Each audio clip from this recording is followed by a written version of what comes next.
I think I will just explain with what is telemedicine in oncology in general, along with a case study also, whatever we are doing here, that I can explain. Coming to the oncological scenarios, if you look at that, what we can do best with the telemedicine?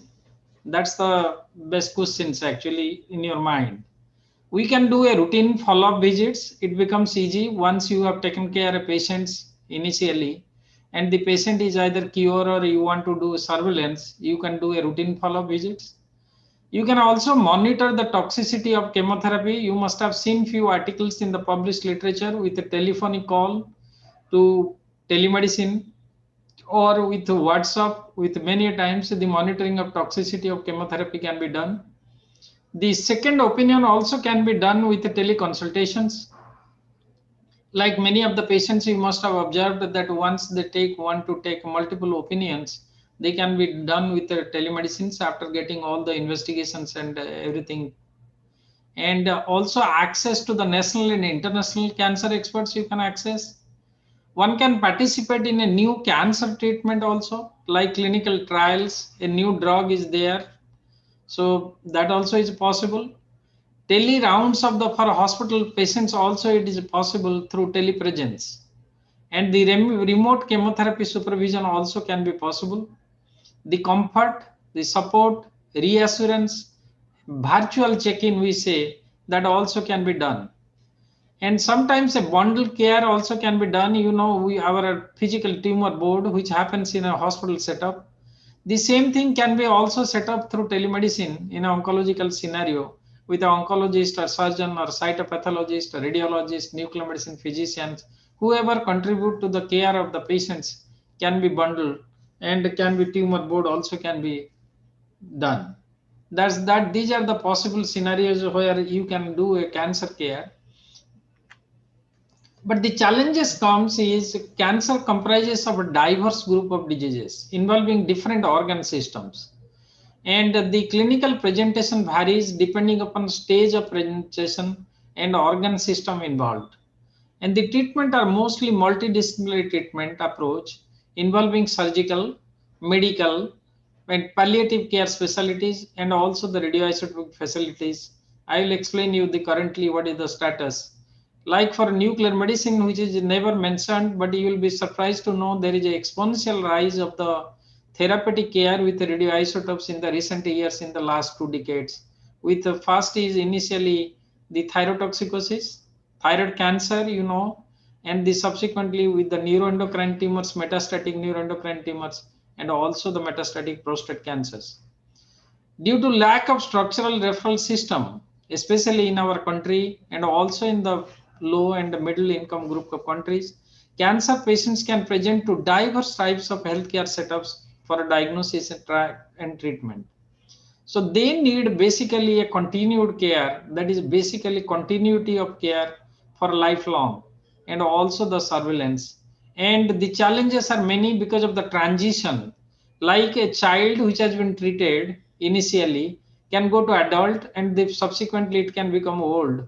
So you know the diverse kind of things you face when he grows, and also he is cured or he is suffering. Either way, you have to monitor them for lifelong almost. Those who live, that is cancer survivor, like majority of the patients in thyroid cancer, they live for a long time. So that's why the need for lifelong follow-up and surveillance. It is not only the malignancy what you want to really do at the point of time, but subsequently also you have to give other care, like if you are substituting with some medicines, that also need to be tailored appropriately to these patients. And also there are many other things which will come with the transition as they grow in the age, and also the different challenges will come in. What benefits we can do from the integrated digital health or telemedicine? So under that umbrella of digital health, you can utilize the telemedicine. This can improve access and affordability. This can be better utilization of available infrastructure by avoiding unnecessary hospital visits, like those who are very populous country and the hospitals are quite low, and you want to decongest the hospital. This is a good form. The telemedicine can be utilized. Strengthening primary, secondary level healthcare and also the tertiary level care and also the referral system. These can be actually digitally integrated and they can be done, and the post-treatment follow-up of cancer patients also can be done from the local level. That's what I'll show you some pictures later on with a case study of thyroid cancer. And this can facilitate also multidisciplinary tumor board consultations, which I have already enumerated to you and re-emphasizing again. Coming to the clinical scenario, exactly where telemedicine can be used, you can utilize it as a fast consultation, but little difficult with the fast consultation, but it's possible. And many times a second opinion, or if you are doing a tumor board from different medical colleges, suppose connected to, for example, to SGPGI, you can have a fast consultation also, because the other end, there is another doctor who is helping you. So you don't have much of a problem because all the findings will be there, everything is possible. So you can provide your opinion sitting at a distance of any distance with the telemedicine. And the follow-up consultation can be easily done provided you have given the care and subsequently you want to follow up. And the most important thing you need to remember is this is a longitudinal care. So the continuity of care is maintained if you are able to follow up. And you can do preoperative counseling to these patients. The anesthesia review and assessment also can be done. You can preoperatively optimization, appointment for surgery and admission you can do, post-operative care also you can do, and the genetic counseling for patients with familial cancer also you can do. So these are the possible scenarios where you can utilize telemedicine, and by this time you must have already listened to many experts in our the institution. I think you must be familiar now what best can be done with the telemedicine. But nevertheless, telemedicine also can be utilized in palliative care in oncology. The consultation, referral, second opinion, and treatment planning in palliative care. You know, most of the patients in palliative care, they require basically the management for their with mostly opioid, the drug, the morphine hydrochloride, and subsequently there are difficulties. And normally in a palliative care, people go in the distance of around 25 kilometers surrounding who they can provide. But at the same time, you can provide with a telephonic consultation, with real telemedicine. Now what we do, that also can be possible, of course, with the current messaging system of WhatsApp, Skype, everything can be done. Or this also can be done with the tele-home care. And the pain management can be managed, and the counseling and psychosocial support also can be given, and end of life care also can be provided with the telemedicine. Coming to the in-net benefit, what can improve? This can improve access and affordability, which I've already told you. I think this slide I have already emphasized you. Coming to a case study which we are doing since 2003, I think this is most close to both the endocrine surgeon as well as the nuclear medicine physicians, I think in our institute. And we have done a telefollow-up mostly from 1500 kilometer away from Orissa at the SCV Medical College, Cuttack, and mostly with physicians involved, the surgeon is involved that angle. And that time we didn't have telemedicine practice guidelines. So we are thinking not to avoid anything to the best way so that we don't miss any kind of the signs or eliciting some like suppose lymph node enlargement or anything or any recurrence of the patients. That's why both end there are two doctors from nuclear medicine and endocrine surgery, and we wanted to assess basically suitability for management of patients with thyroid cancer in the form of tele-referral following the surgery of the patients at Cuttack, and subsequently tele-consultation and tele-follow-up of these thyroid cancer patients since 2003. I think this is more than 15 years now. That time when we really, our objective was, because thyroid cancer is almost 1% of all cancers, and it well differentiated thyroid cancer are more than 90%, and they have a very excellent prognosis. But nevertheless, in our country, because the patients of thyroid cancer presents quite less, we have difficulty in more than 15% patients. It is not so simple as it is written in the literature that is more than 90%, but this doesn't happen here because our presentation is very late. You all know that for all malignancy, two-thirds of the patients of our cancers are presenting late in comparison to it is a reverse way in the developed world. And so in that scenario, our prognosis is not so excellent as it is written in the literature. Coming to the management, it is very standard management which is done not today. We are not doing anything great, but at the same time, what you are providing is the best care possible from our institution. Like we do surgery, the standard care with the surgery, whatever required, and radioactive iodine therapy and the thyroxine suppression, and also simultaneously managing their hypocalcemia with the replacement of calcium if they have any. And the radioiodine therapy is an essential component of thyroid cancer treatment and not available in Eastern India. That's why whole of Eastern India, just imagine we are such a large country and we don't have facility for providing a standard of care which is radioactive iodine therapy. These patients needs also lifelong therapy at a timed interval.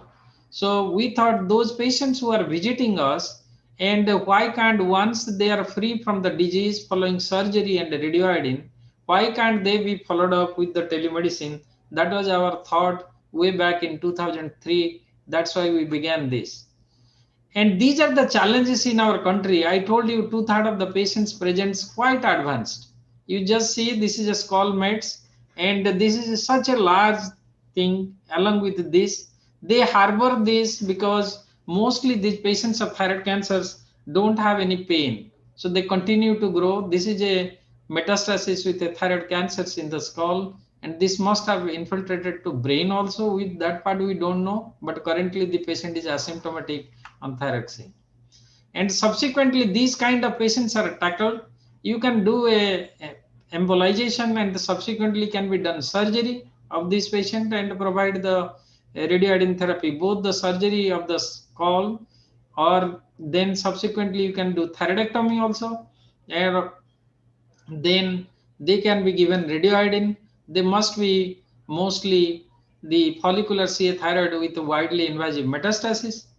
And these patients are subsequently followed up like this. And we also do sometimes multi-point conferencing. In this sense, there are different medical colleges in the country, in the state. In the later part, it is well connected to 3 medical colleges which are government medical colleges. We initially connected to them, and subsequently from Cuttack to Barampur, then to Burla Medical College, and subsequently to the 30 district hospitals of Orissa. And anywhere we can do the telemedicine consultations if a patient is there who has been treated with us, and they are followed up for lifelong if they are cured of the disease. If at any point of time we need to call them back, we can easily call them back for further investigations and therapeutic maneuvers. These are just few pictures showing that how the patients are followed up. And subsequently, this is myself, and along with the resident Dr. Asutosh, who is now not here. And the challenges also we face, like I remember one patient who distinctly came from Orissa with such a huge mediastinal shadow. By the time he came, he has a superior vena cava syndrome. He had 4 times surgery there locally.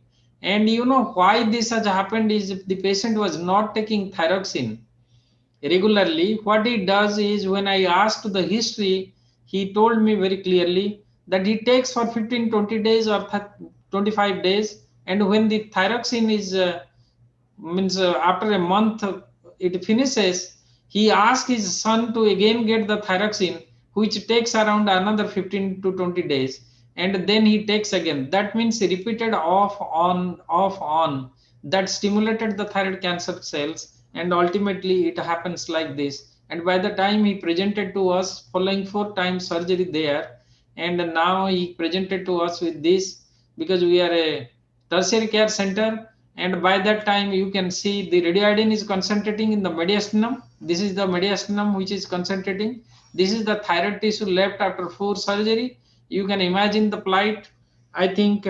Then subsequently, if you look, then the tracheal mass is completely engulfing the trachea. So you can see that such a narrow down we could not even, this is the whole mass which has grown in the mediastinum, and this is a lymph nodal mass which is metastasized from the thyroid cancer. And you see the amount of tracheal, it is too less. The luminal narrowing is so narrow, it could not be intubated. Ultimately, we thought that we will do a tracheal stenting, but it could not be possible. Ultimately, the patient left for home and he doesn't want to. So this is the kind of challenges we face in the monitoring the thyroid cancer because of the late presentations and because of not explaining to them properly. So proper tracking, counseling, and reinforcing that treatment again and again is extremely important in our country. It is not so easy that whatever you explain today, tomorrow because of some other difficulty, the patient might forget or the attendant will change. There are many challenges. So to track them, I was thinking when 2003 we began, I was thinking that we can track almost 80% of the patients. But unfortunately, when recently we want to analyze now, we could able to only track 60% of the patients. In spite of all this, because most of our patients changes their phone number, changes their address, many things changes. That's the where the difficulty is in our country.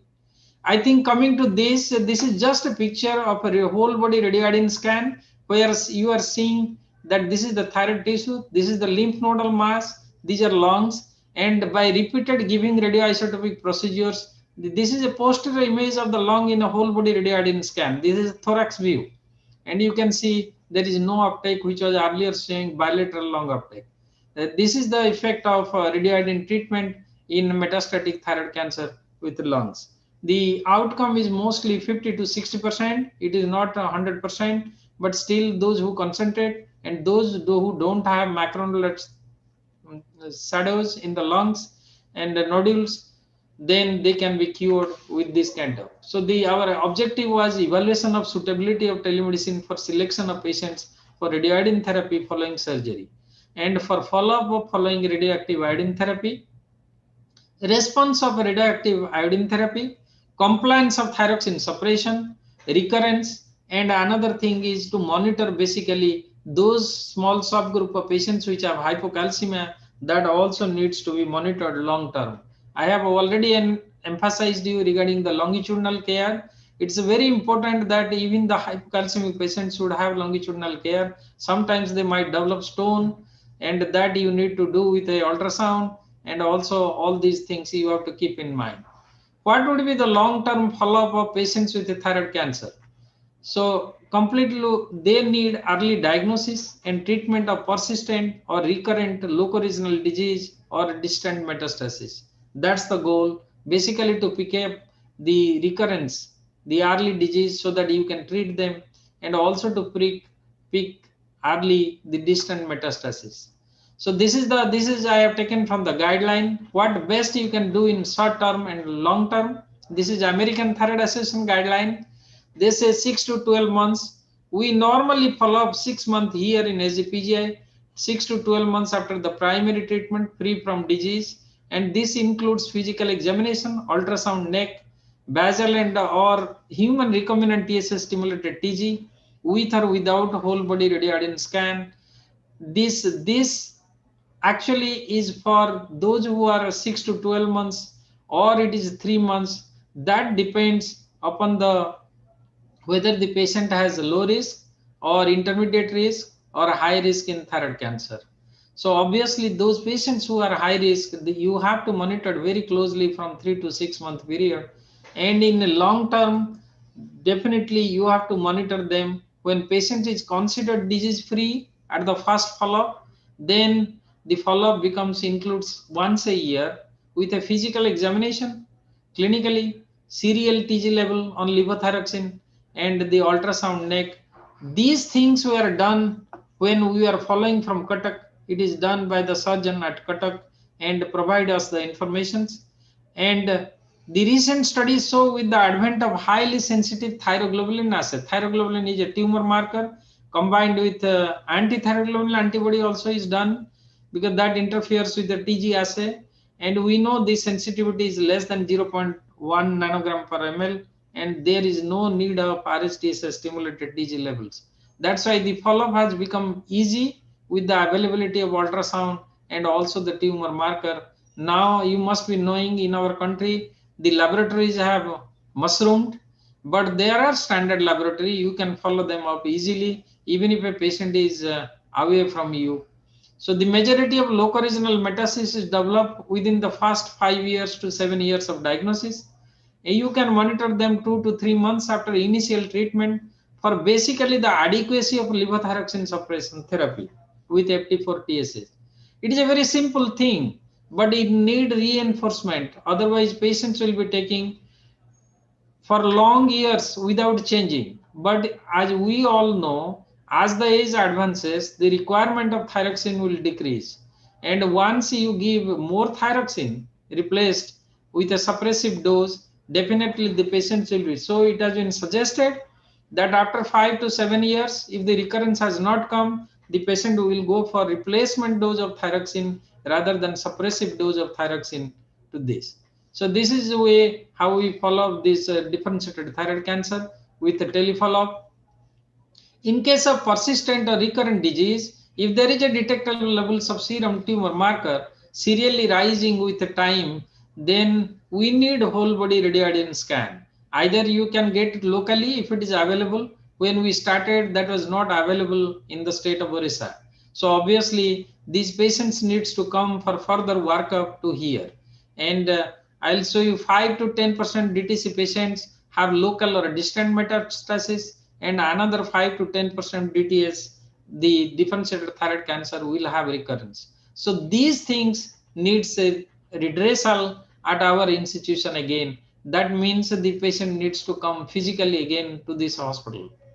Sometimes in nuclear medicine, we employ multiple imaging for thyroid cancer patients.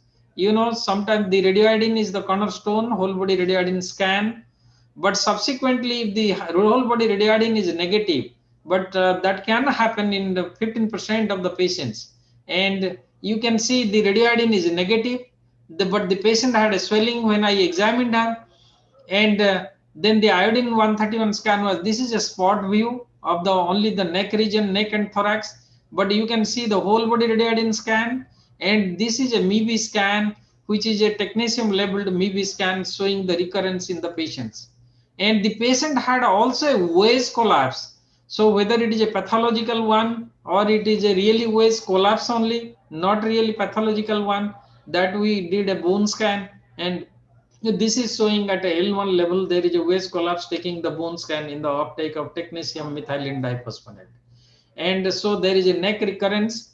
And the same patient has also undergone PET scan, which was that time before 2013, we didn't have PET scan. I think we began in 2013. And at that time we sent the patient for the PET scan to All India Institute. That PET scan was done on thyroxine. It didn't reveal anything.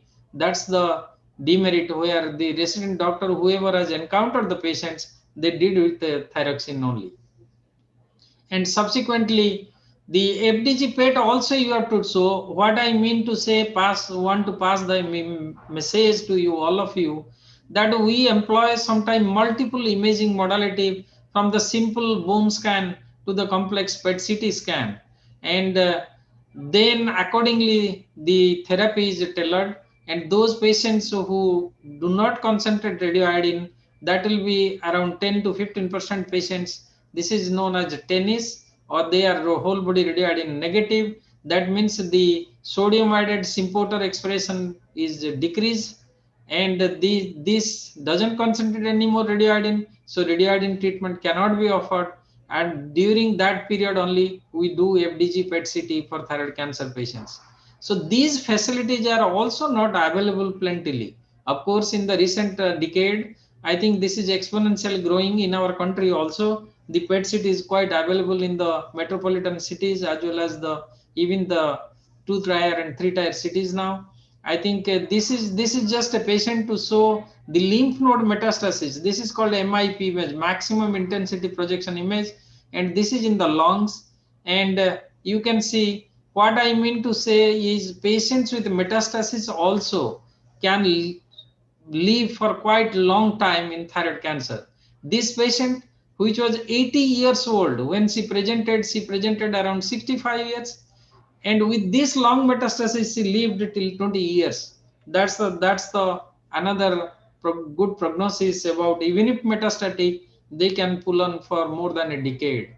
That's what I want to say. So that needs also intervention, so reinforcement, even to assure them. This assurance will come from a really expert who provides the care, and subsequently. And in a PET scan, if you suppose see just these are central compartment lymph node. In the initial days, we never used to do, mostly the surgery used to be either near total thyroidectomy or maximum total thyroidectomy in the best center like us.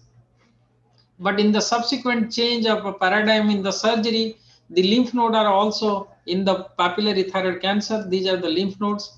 And subsequently, this patient still now doing well. Already more than 20 years he has lived with the lymph node metastasis, and his TG is also approaching around 283. I remember the patient distinctly. Just few months back during COVID also he came in just to have soap and to have assurance that I am doing well. That's the need.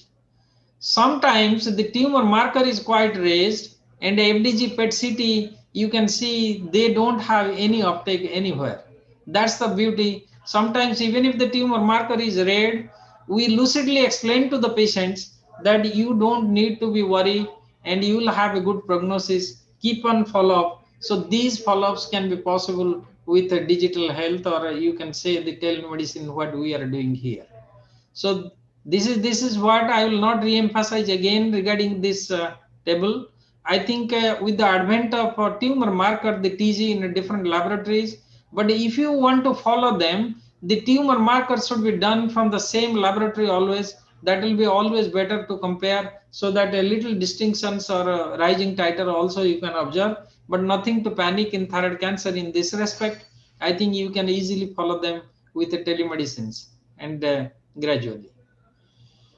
Also, besides the differentiated thyroid cancers, you can follow also the medullary thyroid cancer, which is almost around 5% of the patients. And these patients also following the standard care of surgery. You can do the tumor marker like serum calcitonin and the CEA. And if you find the serum calcitonin is rising and more than 150, then you go for further investigation with the imaging technology. There is a dictum: if you have serum calcitonin of more than 500, then you can look for the liver and the lungs metastasis. But with the current availability of gallium 68 DOTANUC scan, which can image the neuroendocrine tumor, and you know medullary cancer thyroid is originates from the parafollicular cells, and you can start imaging after 150 picogram per ml. And normally, but sometimes, recently we have a patients, even if you have 500,000, we couldn't get any metastasis. But recently, after 7 years, I have observed that the patient is having multiple metastasis, both in the lymph node and as well as in the brain metastasis. Though this can also happen, but nevertheless, it has been suggested that you need to do 3 monthly, the all these calcitonin and the CEA in the published literature. We used to follow them almost 3 to 6 monthly, and you can monitor them also from the other end with the telemedicines. So this is all possible. That's why I want to emphasize how in thyroid cancers you are doing. And this I will not go into. I'll just briefly show you our intermediary data, which was done in the past, just to impress upon you. Then we realize around almost by the direct patient interaction, you can in follow-up cases, you can do indirect clinical examination, you can do compliance of thyroxine, you can also get local recurrence, and you can also decide for further high dose radioactive iodine therapy, or also the patients can go, suppose the radioiodine is not required in some patients, then they can go for surgery following the PET scan. It has been also decided after doing the PET scan, 1/3 of the patients will go for again surgery for their recurrence, and the rest part will be followed up with the suppression of thyroxine or external radiotherapy. Depending upon their metastatic, you can offer their treatment. Of course, these suggestions you can easily give, and you can also direct them if the patient is not able to come. and done locally, like external radiotherapy or anything can be offered also with your consultations. This is an initial picture of 2003 where I'm alone nearby the OT. We have this big telemedicine center which we have now of a 3-floor building. It was not there. It was just adjacent to your operation theater. Those who are surgical residents, you must have seen, and I was following them. And we used to believe that direct patient interaction can be possible. Indirectly, clinical examination also possible because we have interposed a surrogate examiner. I have told you already. A professor in surgery, endocrine surgery was there. Compliance of thyroxine, local recurrence, and need for any further treatment is decided. You see how many patients are there. We used to do twice in a month for the telefollow-up. There are so much of patients which accumulates over the years, obviously, because majority of the patient will leave, those who are low and intermediate risk group. The metastatic thyroid cancer group obviously will expire one after other after 5 to 10 years. This is what is the scenario for thyroid cancer, and with the telefollow-up, you can do them, track them, and assure them and give the proper care to them through telemedicines. So this is another time you can see how many patients are congregating for thyroid cancers. But the worst part is with the COVID pandemic, this congregation has to be stopped. And then the question of WhatsApp business came. And I think we used to track them through WhatsApp or with our ECCS COVID care. And subsequently, we used to follow them up. And that time when we started began, I think, just to ruminate the history, we used to utilize a bandwidth from ISRO Bangalore, the space research organization, with a 256 kbps bandwidth broadband VSAT. And that time the pictures were hazy. I used to always complain Professor Misra that it is not possible to do telemedicine because the bandwidth which is provided and the face is not seen clearly, the neck is not seen clearly. But with the evolution, I think we then took the ISDN network to phone line, ISDN, and subsequently the bandwidth became better in our country. And the internet facility, the penetration went on, the mobile penetration went on. So all this could be possible, and now the 5G will be available, already available. I think what you can do is each evaluation is possible with one nuclear medicine physician and one surgeon, and prior transmission of case summary, radiological images, and nuclear medicine images, all these can be transferred and it can be seen in both ends easily, and it can be discussed. What I need to emphasize is patients found disease free, the almost the follow-up visit to SGPGI is cancelled, and the dates for follow-up visit at SGPGI is fixed. Those who really require further kind of care from SGPGI after doing the telefollow-up consultation. These are the and all instructions. And from the following surgery, you can see serially the number of sessions and how it has grown over period. And you can see the graph. It is a profile of thyroid cancer patients in the telemedicine follow-up. They are still continuing. Of course, there was a breach in continuity, definitely, because of the COVID pandemic, but nevertheless, this can be easily done. But the teleconsultation and telefollow-up data are enumerated from 2010 to 2018. It is still continuing, and the number of sessions, and almost in a month we do twice follow-up. And these are the follow-up numbers. So the 1722 times the patients are followed up. So what I mean to impress upon you in this brief talk is telemedicine technology can be utilized for a diagnosis of thyroid disorders, but it was never utilized for follow-up of thyroid cancers. That's what I saw the published literature. That's why we are preparing also for publications peer reviewed. A subset of patients, almost 69%, did not have to visit our institution again for their care because of the live interaction. And it telefollow-up gives satisfaction of patient, surgeon, and the nuclear medicine physician, just like a tumor board, saving of travel expenses of patient and relative. avoidance of inconvenience and loss of working hours, and education of patients, reinforcement of the care with the attendants, surgeons, and nuclear medicine physicians regarding thyroid cancers. So this is what we get the benefit out of telemedicines. And definitely in our country, you know, the sociocultural issues. Sometimes when you call for patient, even if you have explained that radioiodine therapy is quite simple, you need to be admitted for 3 to 4 days in the ward, isolation ward, but still along with one patient, there will be another 3 attendant in our country, in spite of explaining. So that requires basically you can avoid them. The cost can be avoided. You can explain, you can reassure again, you can reinforce these things to the patient, and it will obviously lead to the patient care, and the productivity of the populations will increase. So coming to summary, prior consultation and follow-up of thyroid cancer patients. This is just an example thyroid cancer. Most of the cancer which doesn't need acute care or which is not very aggressive like leukemia and all, it is very difficult to follow them up. Those who are indolent cancers, like I'll give you example of thyroid cancer, neuroendocrine cancer, lymphoma, many things can be done. But provided the intermittent follow-up can be done, and also the intermediary follow-up, and subsequently you can do the surveillance and the follow-up, like prior consultation and follow-up of thyroid cancer patients following radioiodine therapy through telemedicine appear to be promising for a vast country like India with a limited tertiary care facility. It's possible for adoption of this telemedicine tool for continuity of care for thyroid cancer patients in any part of the world. You see, the burden of the cancer is now with us. This is a data, 16 years at a tertiary care center from Tata Memorial Hospital.